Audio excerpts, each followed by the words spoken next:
नमस्कार। स्वागत है आप सभी का सुनो कहानी में। आप सुन रहे हैं मुंशी प्रेमचंद जी के द्वारा लिखा गया उपन्यास गबन, जिसे आवाज दी है मृत्युंजय मिश्रा ने। यदि आपने इसके पहले के भाग नहीं सुने हैं तो मेरा आपसे अनुरोध है कि पहले उन्हें जरूर सुन के आएं, उसके बाद ही अगले भाग की ओर बढ़ें।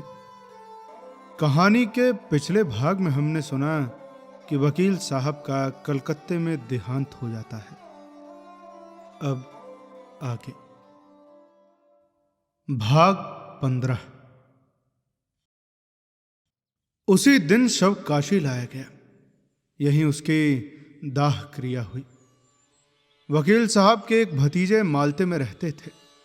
उन्हें तार देकर बुला लिया गया। दाह क्रिया उन्होंने की। रतन को चिता के दृश्य की कल्पना से ही रोमांच होता था। वहां पहुंचकर तो शायद वो बेहोश हो जाती। इधर जालपा आजकल प्रायः सारे दिन उसी के साथ रहती।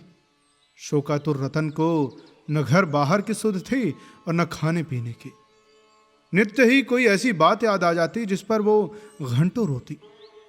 पति के साथ उसका जो धर्म था, उसके एक अंश का भी उसने पालन किया होता तो उसे बोध होता। अपनी कर्तव्यहीनता, अपनी निष्ठुरता, अपने श्रृंगार लोलुपता की चर्चा करके वो इतना रोती कि हिचकियां बंध जाती। केवल साहब के सद्गुणों की चर्चा करके ही वो अपनी आत्मा को शांति देती थी। जब तक जीवन के द्वार पर एक रक्षक बैठा हुआ था, उसे कुत्ते या बिल्ली या चोर चकार की चिंता न थी। लेकिन अब द्वार पर कोई रक्षक न था, इसीलिए वो सजग रहती थी। पति का गुणगान किया करती। जीवन का निर्वाह कैसे होगा, नौकरों चाकरों में किन किन को जवाब देना होगा, घर का कौन कौन सा खर्च कम करना होगा, इन प्रश्नों के विषय में दोनों में कोई बात न होती।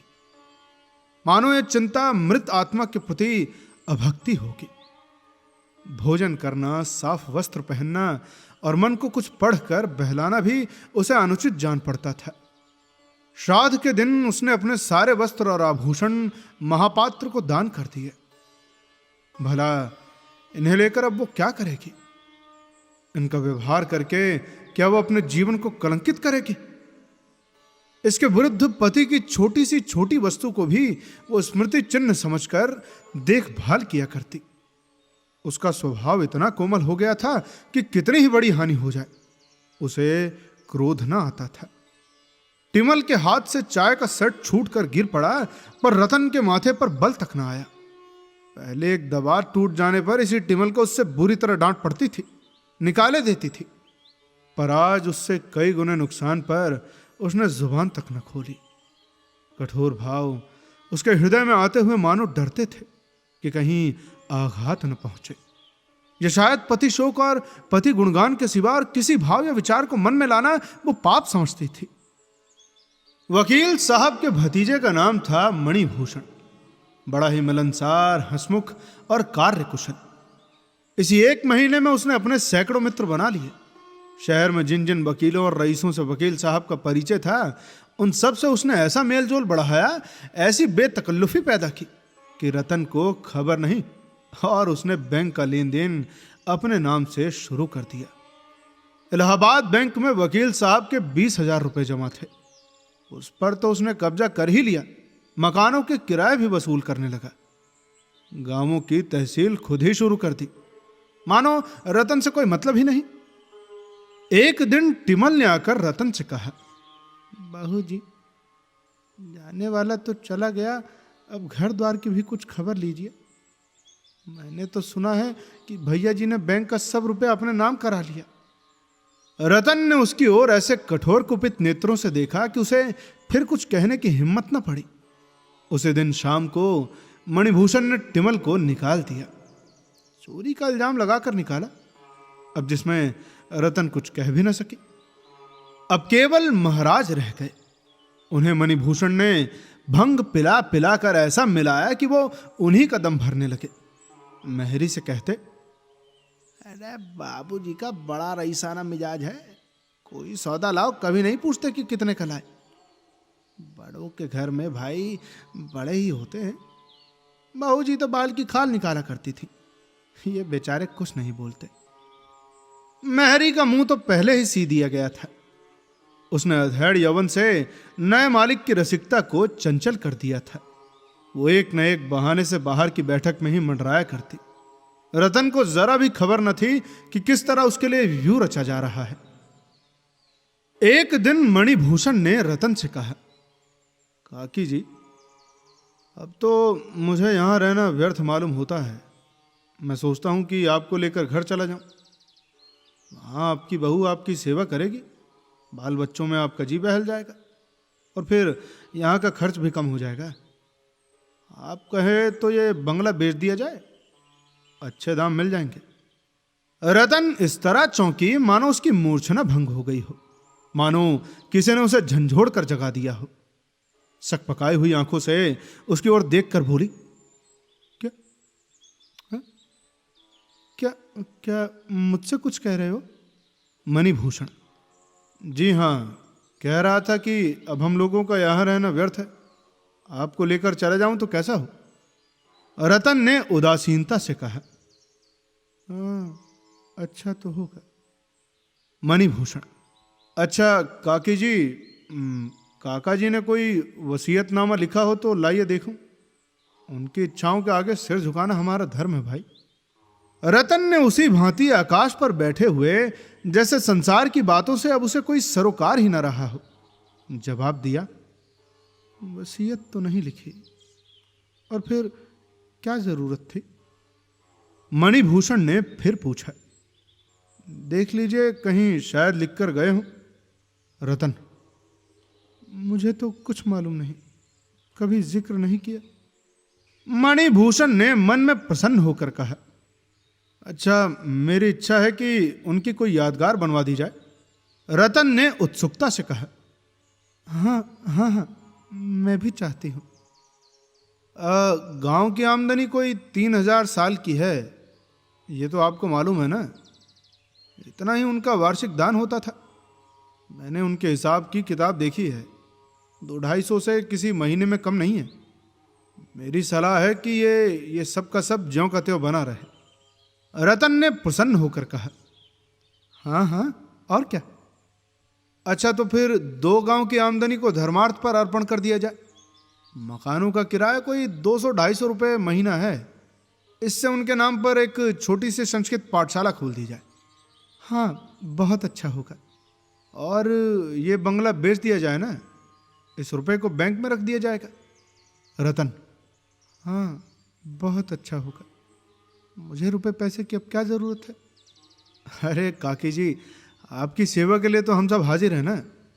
ऐसा करते हैं कि मोटर भी अलग कर देते हैं। अभी से ये सब फिक्र की जाएगी तो जाकर कहीं 2-3 महीने में फुर्सत मिलेगी। रतन ने लापरवाही से कहा, अरे अभी जल्दी क्या है? कुछ रुपए बैंक में तो है ना? बैंक में कुछ रुपए थे, मगर महीने भर से खर्च भी तो हो रहा है। 1500 पड़े होंगे। यहाँ तो रुपए जैसे हवा में उड़ जाते हैं। भैया, मुझसे तो शहर में 1 महीना भी ना रह जाए। मैं तो कहता हूं कि मोटर को तो जल्द ही निकाल देना चाहिए। रतन ने इसके जवाब में भी यही कह दिया। अच्छा है। वो उस मानसिक दुर्बलता की दशा में थी जब मनुष्य को छोटे छोटे काम भी असूझ मालूम होने लगते हैं। मणिभूषण की कार्यकुशलता ने एक प्रकार से उसे पराभूत कर दिया था। इस समय जो उसके साथ थोड़ी सी भी सहानुभूति दिखा देता, वो उसे अपना शुभचिंतक समझने लगती। शोक और मन संताप ने उसके मन को इतना कोमल और नरम बना दिया था कि उस पर किसी की भी छाप पड़ सकती थी। उसकी सारी मलिनता और भिन्नता मानो भस्म हो गई थी। वो सभी को अपना समझती थी। उसे किसी पर संदेह न था, किसी से शंका न थी। कदाचित उसके सामने कोई चोर भी उसकी संपत्ति का अपहरण करता तो वो शोर न मचाती। इधर सोणसी के बाद से जालपा ने रतन के घर आना जाना थोड़ा कम कर दिया था। केवल एक बार घंटे 2 घंटे के लिए चली आया करती थी।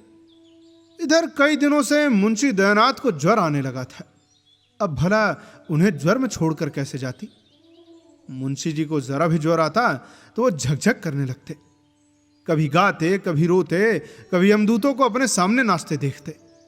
उनका जी चाहता कि सारा घर मेरे पास बैठा रहे, संबंधियों को भी बुला लिया जाए, जिसमें वो सबसे अंतिम भेंट कर ले, क्योंकि इस बीमारी से बचने की उन्हें आशा न थी। यमराज स्वयं उनके सामने विमान लिए खड़े थे। रामेश्वरी और सब कुछ कर सकती थी, लेकिन उनकी बकबक न सुन सकती थी। जो ही वो रोने लगते, वो कमरे से निकल जाती। उसे भूत बाधा का भ्रम होने लगता। मुंशी जी के कमरे में कई समाचार पत्रों की फाइलें थी। यही उन्हें एक व्यसन था। जालपा का जीत जब वहां बैठे बैठे घबराने लगता, तो उन फाइलों को उलट पुलट कर देखने लगती। एक दिन उसने पुराने एक पत्र में शतरंज का एक नक्शा देखा, जिसे हल कर देने के लिए किसी सज्जन ने पुरस्कार भी रखा था। उसे ख्याल आया कि जिस ताक पर रमानाथ की बिसात और मोहरे रखे हुए हैं, उस पर एक किताब में कई नक्शे दिए हुए हैं। वो तुरंत गई और वो कॉपी उठा लाई। ये नक्शा उस कॉपी में मौजूद था, और नक्शा ही न था, उसका हल भी दिया हुआ था। जालपा के मन में सहसा यह विचार चमक पड़ा कि इस नक्शे को किसी पत्र में छुपा दूं तो कैसा हो, शायद उनकी निगाह पड़ जाए। ये नक्शा इतना सरल तो नहीं है कि आसानी से हल हो जाए। इस नगर में जब उनकी कोई सानी नहीं है, तो ऐसे लोगों की संख्या बहुत कम नहीं हो सकती जो नक्शा हल कर सके। कुछ भी हो, जब उन्होंने यह हल कर लिया है तो इसे देखते ही फिर हल कर लेंगे, और जो लोग पहली बार देखेंगे उन्हें 2-3 दिन सोचने में लग जाएंगे। मैं लिख दूंगी कि जो सबसे पहले हल कर ले उसी को पुरस्कार दिया जाए। खैर, जुआ तो है ही, उन्हें रुपए न भी मिले तो भी इतना तो संभव है कि हल करने वालों में उनका नाम भी जरूर होगा। कुछ पता तो लग ही जाएगा, और अगर कुछ भी ना हुआ तो रुपए ही तो जाएंगे। 10 रुपए पुरस्कार रख दूं क्या? नहीं, पुरस्कार कम होगा तो कोई बड़ा खिलाड़ी इधर ध्यान न देगा। ये बात भी उन्हीं के हित की ही होगी। इसी उधेड़ बुन में वो आज रतन से न मिलने जा सकी। रतन दिन भर तो उसकी राह देखती रही, लेकिन जब वो शाम को भी न गई तो उससे रहा न गया। आज वो पति शोक के बाद पहली बार घर से निकली। कहीं रौनक न थी, कहीं जीवन न था, मानो सारा नगर शोक मना रहा है। उसे तेज मोटर चलाने की धुन थी, पर आज वो तांगे से भी कम जा रही थी। एक वृद्ध को सड़क के किनारे बैठे देखकर उसने मोटर रोक दिया और उसे 4 आने दे दिए। कुछ आगे बढ़ी तो कांस्टेबल एक कैदी को लिए जा रहा था। उसने मोटर रोककर एक कांस्टेबल को बुलाया और उसे 1 रुपया देकर कहा, ऐसा करना, इस कैदी को मिठाई खिला देना। कांस्टेबल ने सलाम करके रुपया ले लिया। दिल खुश हुआ कि आज किसी भाग्यवान का मुंह देखकर उठा था भैया। जालपा ने उसे देखते ही कहा, क्षमा करना बहन, मैं आज ना आ सकी। वो दादाजी को कई दिनों से ज्वर आ रहा है।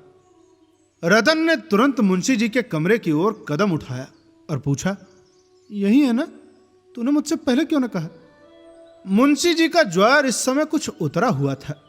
रतन को देखते ही बोले, बड़ा दुख हुआ देवी, मगर ये तो संसार है। आज एक की बारी है तो कल दूसरे की बारी है। अरे यही चल चलाव लगा हुआ है बेटी। लो, अब मैं भी चला, अब बच नहीं सकता। बड़ी प्यास है, जैसे छाती में कोई भट्टी जल रही हो। फूंका जाता हूँ, फूंका। अरे बेटा, कोई अपना नहीं होता। भाई जी, संसार के नाते सब स्वार्थ के नाते हैं। आदमी अकेला हाथ पसारे एक दिन भला चला ही जाता है। हाय राम, एक लड़का था, वो भी हाथ से निकल गया, न जाने कहाँ गया। अरे आज होता तो एक चल्लू पानी देने वाला तो होता। ये 2 लौंडे हैं, इन्हें तो फिक्र ही नहीं। अरे मैं मर जाऊं या जी जाऊं, इन्हें तो बस 3 दफे खाने को चाहिए, 3 दफे पीने को, बस, और किसी काम के नहीं है ये। अरे यहां बैठते तो दोनों का दम घुटता है बेटी।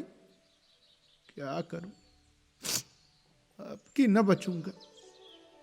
रतन ने तस्कीन दी, अरे ऐसी कोई बात नहीं है, ये मलेरिया है, 2-4 दिन में अच्छे हो जाएंगे आप, घबराने की कोई बात नहीं है।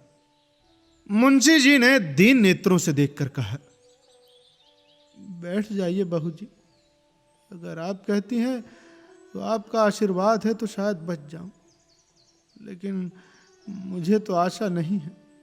मैं भी ताल ठोके यमराज से लड़ने को तैयार हूं अब की बार। अब उनके घर मेहमानी खाऊंगा। अरे अब कहाँ जाते हैं बचकर बच्चा, ऐसा ऐसा रगेदूंगा कि वो भी याद करेंगे। लोग कहते हैं कि वहाँ भी आत्माएं इसी तरह रहती हैं, इसी तरह वहाँ भी कचहरियाँ हैं, हकीम हैं, राजा हैं, रख है, व्याख्यान होते हैं, समाचार पत्र छपते हैं। अरे भला फिर क्या चिंता है, वहाँ भी अहलमद हो जाऊंगा, मजे से अखबार पढ़ा करूंगा। रतन को ऐसी हंसी छूटी कि वो खड़ी न रह सकी। मुंशी जी विनोद के भाव से ये बातें नहीं कह रहे थे, उनके चेहरे पर गंभीर विचार की रेखा थी। आज कहीं 1.5-2 महीने के बाद रतन हंसी, और इस असामयिक हंसी को छिपाने के लिए वो कमरे से निकल आई। उसके साथ ही जालपा भी बाहर आ गई। रतन ने अपराधी नेत्रों से उसकी ओर देखकर कहा, दादाजी ने मन में क्या समझा होगा, सोचते होंगे मैं तो जान से मर रहा हूं और इसे हंसी सूझती है। मैं अब वहां न जाऊंगी, नहीं ऐसी ही कोई बात फिर कहें तो मैं बिना हंसे रह न सकूंगी। देखो तो आज कितनी बेमौके हंसी आई है। वो अपने मन को इस उच्छृंखलता के लिए धिक्कारने लगी। जालपा ने उसके मन का भाव ताड़कर कहा, अरे मुझे भी अक्सर इनकी बातों पर हंसी आ जाती है बहन। इस वक्त तो इनका ज्वर कुछ हल्का है, जब जोर का ज्वर होता है ना तब तो और भी उल जलूल बातें करते हैं। उस वक्त तो हंसी रोकना और भी मुश्किल हो जाता है। आज सवेरे कहने लगे, मेरा पेट भक हो गया, अरे मेरा पेट भक हो गया। इसकी रट लगा ली, बताओ इसका आशय क्या था, न मैं समझ सकी न अम्मा समझ सकी, पर वो बराबर यही रट लगाए जाते थे। पेट भक हो गया, आओ कमरे में चले। रतन, अच्छा मेरे साथ न चलोगी? जालपा, आज तो न चल सकूंगी बहन, तो कल आओगी? कह नहीं सकती, दादा का जी कुछ हल्का रहा तो आऊंगी। नहीं भाई जरूर आना, तुमसे एक सलाह करनी है। क्या सलाह है? वो मन्नी कहते हैं कि यहां अब रहकर क्या करना है, घर चलो, बंगले को बेच देने को कहते हैं। जालपा ने एकाएक ठिठक कर उसका हाथ पकड़ लिया और बोली, ये तो तुमने बड़ी बुरी खबर सुनाई बहन। अरे मुझे इस दशा में तुम छोड़कर चली जाओगी? मैं न जाने दूंगी। मन्नी से कह दो बंगला बेच दे, मगर जब तक उनका कुछ पता न चल जाएगा मैं तुम्हें न छोड़ूंगी। अरे तुम कुल 1 हफ्ते बाहर रही, मुझे एक एक पल पहाड़ हो गया। मैं न जानती थी कि मुझे तुमसे इतना प्रेम हो गया है। अब तो शायद मैं मर ही जाऊं। नहीं बहन, तुम्हारे पैरों पड़ती हूं, अभी जाने का नाम न लेना। रतन की भी आंखें भर आई, बोली, सच कहूं मुझसे भी वहां न रहा जाएगा। सच कहती हूं बहन, मैं तो कह दूंगी कि मुझे नहीं जाना है। जालपा उसका हाथ पकड़े हुए ऊपर कमरे में ले गई और उसके गले में हाथ डालकर बोली, कसम? रतन ने उसे अंकवार में लेकर कहा, लो भाई कसम खाती हूं, न जाऊंगी, चाहे इधर की दुनिया उधर हो जाए। मेरे लिए भला वहां क्या रखा है, और फिर बंगला भी क्यों बेचूं? अरे 200-250 मकानों का किराया है, हम दोनों के गुजर के लिए तो इतना काफी है। मैं आज ही मन्नी से कह दूंगी, मैं न जाऊंगी भैया। सहसा फर्श पर शतरंज के मुहरे और नक्शे को देखकर उसने पूछा, अरे ये शतरंज किसके साथ खेल रही थी भाई? जालपा ने शतरंज के नक्शे पर अपने भाग्य का पासा फेंकने की जो बात सोची थी वो सब उससे कह सुनाई। मन में डर रही थी कि कहीं वो इस प्रस्ताव को व्यर्थ न समझे, पागलपन न ख्याल करे। लेकिन रतन सुनते ही बाग बाग हो गई। बोली, अरे पागल, 10 रुपए तो बहुत कम पुरस्कार है, 50 रुपए कर दो, रुपए मैं देती हूं। जालपा ने शंका की, लेकिन इतने पुरस्कार के लोभ से कहीं अच्छे शतरंजबाज न मैदान में आ जाए, कहीं उन लोगों ने कदम रखा तो? रतन ने दृढ़ता से कहा, अरे कोई हर्ज नहीं, बाबूजी की निगाह पड़ गई तो इसे जरूर हल कर लेंगे, और मुझे आशा है कि सबसे पहले उन्हीं का नाम आएगा, और अगर कुछ ना होगा तो पता तो लग ही जाएगा। भला अखबार के दफ्तर में तो उनका पता आ ही जाएगा। तुमने बहुत अच्छा उपाय सोच निकाला है। मेरा मन कहता है कि इसका अच्छा फल रहेगा। मैं मन की प्रेरणा की कायल हो गई हूँ बहन। जब मैं इन्हें लेकर कलकत्ता चली थी ना, उस वक्त मेरा मन कह रहा था कि वहां जाना अच्छा ना होगा। जालपा, तो फिर तुम्हें आशा है ना पूरी? मैं कल सवेरे रुपए लेकर आ जाऊंगी।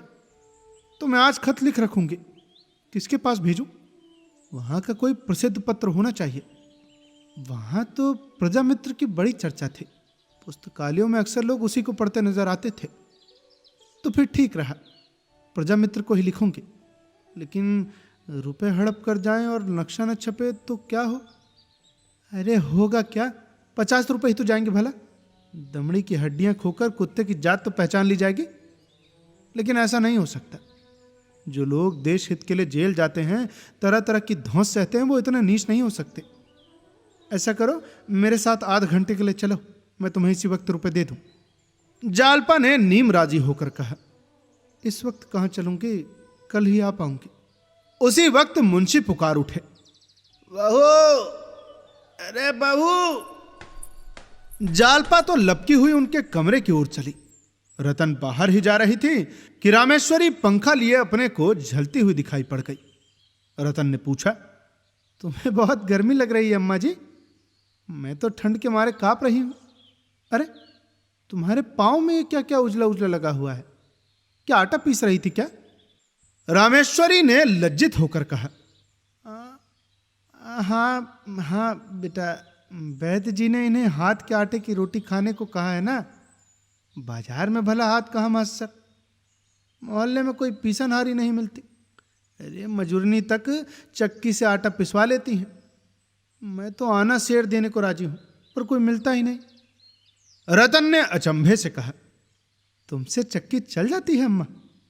रामेश्वरी ने झेंप से मुस्कुराकर कहा, अरे अरे कौन बहुत था, पाव भर तो 2-3 दिन के लिए हो जाता है। खाते नहीं एक और भी है। बहू पीसने जा रही थी, लेकिन फिर मुझे उनके पास बैठना पड़ता। और फिर बेटा मुझे रात भर चक्की पीसना गवारा है, लेकिन उनके पास घड़ी भर बैठना भी नहीं। रतन जाकर जांत के पास 1 मिनट खड़ी रही, फिर मुस्कुराकर माची पर बैठ गई और बोली, तुमसे तो अब जांत न चलती होगी अम्मा। लाओ थोड़ा सा गेहूं मुझे दो, देखूं तो। रामेश्वरी ने कानों पर हाथ रखकर कहा, अरे नहीं बहू, तुम क्यों पीसोगी, चलो यहां से। रतन ने प्रमाण दिया, अरे मैंने बहुत दिनों तक पीसा है माँ जी।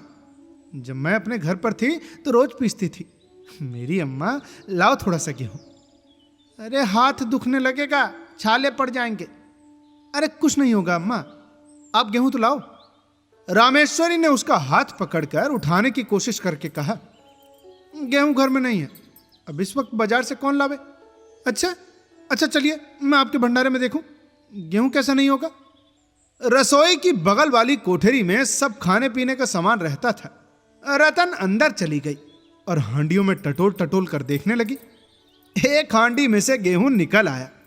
बड़ी खुश हुई, बोली, देखो माँ जी, निकला कि नहीं, तुम मुझसे बहाना कर रही थी।